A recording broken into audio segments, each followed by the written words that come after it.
Last class में मैंने आपको motion of charge particle in magnetic field की डेरिवेशन कराई थी, सर्कुलर ट्रेजेक्ट्री और हेलिकल ट्रेजेक्ट्री, ठीक है, और उस पर कुछ न्यूमेरिकल्स डिस्कस किए थे। उसी कंटिन्यूएशन में एक क्वेश्चन और लेता हूं मैं। क्वेश्चन इस तरह से बेटा लिखिए, एक क्वेश्चन और लिखिए। Proton proton proton deuteron proton deuteron and alpha particle, proton, neutron and alpha particle enter into perpendicular magnetic field. Proton, neutron and alpha particle enter into perpendicular magnetic field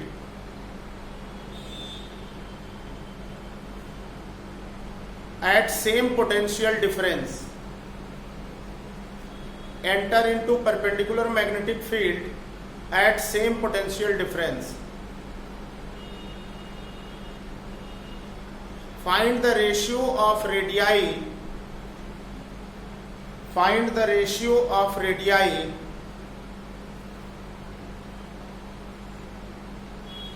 Find the ratio of radii of their circular trajectories.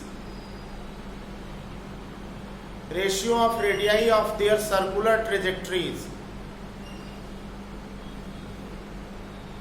Same question मैंने आपको last turn पे कराया था, वहां पे same kinetic energy था, यहां पे सेम पोटेंशियल डिफरेंस है।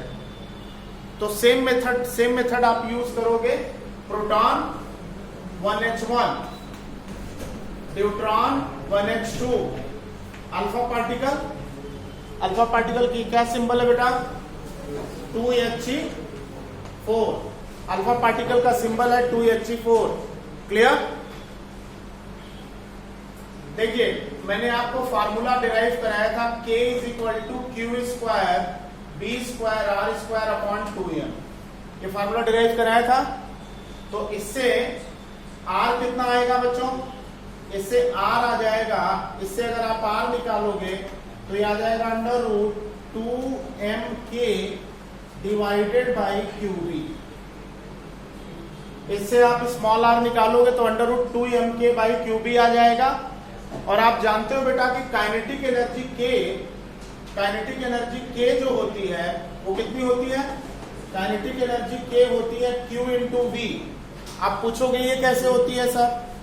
काइनेटिक एनर्जी Q × V इसलिए होती है क्योंकि W = QV होता है।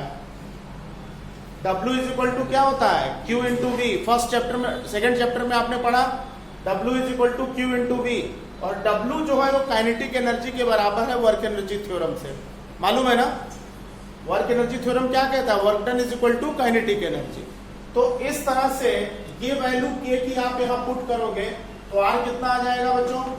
R आ जाएगा √2mQV/QB। अब इसको अगर हम सॉल्व करें, ऐसा करते हैं, QB को रूट के अंदर ले जाते हैं। अगर QB को रूट के अंदर ले जाएंगे तो क्या होगा बताइए? QB को अगर मैं रूट के अंदर ले जाता हूं बेटा तो क्या होगा बताइए? 2mQB divided by Q² B², यही होगा ना? अगर मैं इस QB को रूट के अंदर ले जाऊंगा तो डिवाइडेड बाई √Q² B² हो जाएगा। एक Q कैंसिल हो गया बच्चों, एक Q कैंसिल हो गया ना? इस पर्टिकुलर क्वेश्चन में इन तीनों पार्टिकल के लिए पोटेंशियल डिफरेंस सेम है। इन तीनों पार्टिकल के लिए पोटेंशियल डिफरेंस सेम है और मैग्नेटिक फील्ड तो सेम है ही तीनों के लिए। तीनों पार्टिकल के लिए मैग्नेटिक फील्ड भी सेम है। तो यहां से कंक्लूजन ये निकला कि दिस टर्म कांस्टेंट, ये टर्म कांस्टेंट और 2 कांस्टेंट। तो इसका मतलब R proportional to whole √m/Q। R proportional to whole √m/Q। इसी फार्मूले को हम यूज कर देंगे यहां पे। देखो बेटा, इस फार्मूले को अगर हम 1h1 अगर हम 1h1 यहां देखिए 1H1 1H2 1H2 और 2He4 की बात करें तो आप मुझे ये बताओ कि चार्ज का क्या रेशियो है इन तीनों पर 1:1:2। एटॉमिक नंबर से चार्ज मिलता है, मालूम है आपको। इसका मतलब Q:Q:2Q, ठीक है। Q:2Q:2Q। मास का क्या रेशियो है? मास का रेशियो है M:2M:4M, M:2M:4M। क्लियर। अब आप रेडियस का रेशियो लिखना चाहते हो तो इसके रेडियस का रेशियो मैं लिखना चाहता हूं यहां पे, तो R का क्या रेशियो होगा? R का रेशियो यहां पे क्या होगा? (m/q, (2m/q, (4m/q)।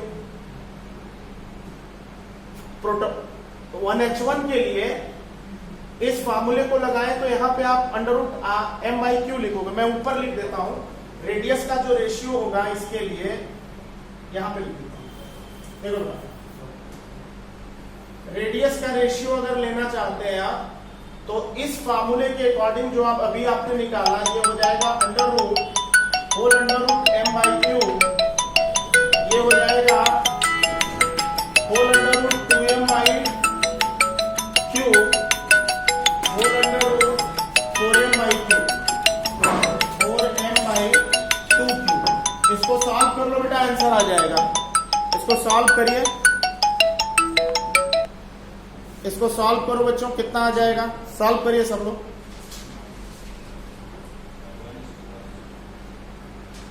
इसको आप सॉल्व करके रेशियो बताइए, रेडियस का रेशियो क्या आएगा?